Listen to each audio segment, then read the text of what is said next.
Hey everyone, David here, and you may have noticed my space is a little empty, and that's because I'm moving. But that's not important. What's important is that this channel has finally reached 100 subscribers. First, I just want to say thank you to everybody that has subscribed.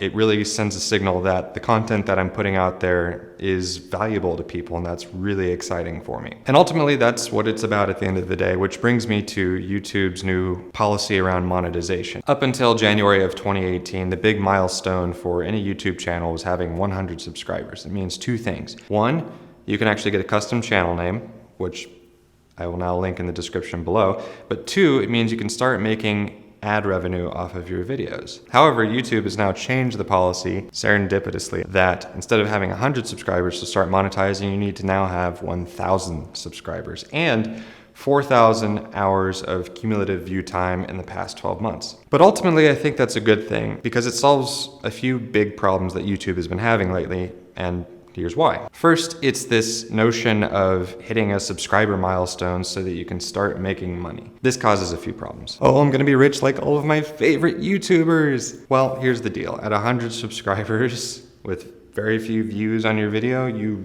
make pennies. Pennies. So unless your thing is buying packages of ramen, which you still may not be able to afford on a monthly basis with this, it doesn't matter, and it shouldn't matter. There are a number of big personalities on YouTube that didn't even start monetizing until they hit a larger number of subscribers or a larger number of views, just because they really took the time to focus on your craft, which is point number 2. So here's the problem, and I've experienced this in my journey to 100 subscribers. It's just this notion in the back of your head that you can just stop doing everything that you're doing and focus completely on the YouTube channel, and everything else is going to take care of itself. By 100 subscribers, unless you've been doing a lot of video editing and putting out content on other platforms yourself, you need to focus on working on your craft. I need to focus on working on my craft. What I mean is just consistently improving your editing skills, your equipment, your knowledge of how to use that equipment, motion graphics, being an on-camera personality, very important. And most importantly, just continuing to put things out and see what sticks. And that last one has been a real challenge for me because I spend so much time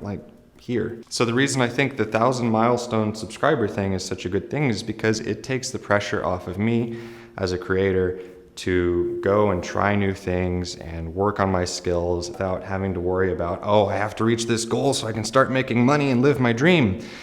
It doesn't really happen that way. In fact, YouTube was never actually originally meant to be a platform where somebody could make a living, and yet here we are. It'll be fun to try new things rather than having to stare at my analytics page all the time. But third, and finally, I think it's ultimately better for all of YouTube. If you think about it, having to verify every channel that reaches 100 subscribers for good content, it's a monumental task that doesn't exactly scale well. It essentially makes slightly less work for YouTube to go through with a human being and verify all the content on those channels. It also means that the reviewers can look at a depth of content versus a little bit of content on all of these smaller channels at 100 subscribers. That means if somebody does put something out there that's disturbing or inappropriate, they're going to be more likely to catch it in that review process because they have a deeper layer of content to go through. Regardless, to those of you who have subscribed, thank you again so much. We're going to try a bunch of fun new things this year. I'm just really enjoying making videos. We're going to talk tech,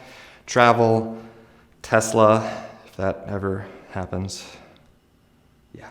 But ultimately, my promise to you is that with every video, I'm going to try to improve one little thing. And to those of you who haven't subscribed, thank you for watching this. And the button's down below if you want to subscribe and see more of what we've got going on in 2018. Either way, till next time.